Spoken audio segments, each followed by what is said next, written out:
The Ruth Jones Cottage, actually the project came about when we were developing the idea of creating public parking for the amphitheater, which we just built, and the Children's Schoolhouse Museum.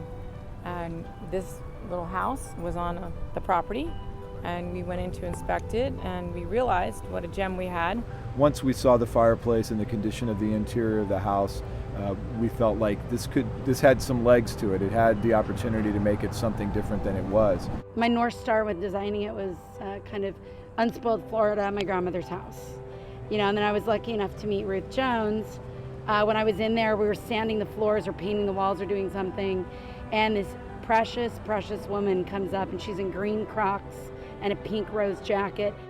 Well, I lived in it from 46 till 2008. That was 61 years that I lived there.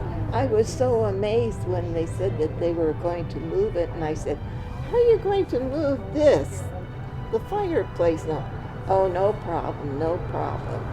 To share the experience of watching this house kind of move from its original location just blocks away to become lived in again was really, they were crying. I think the community, certainly the commission that was involved.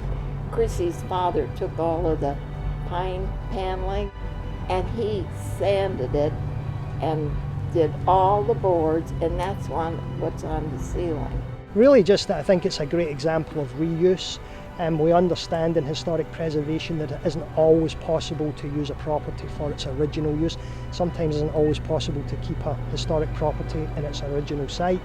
But I think this project shows that there are perfectly good ways to reuse, adapt historic properties so they can be put into a new use. And what we want to see are these buildings kept for the future.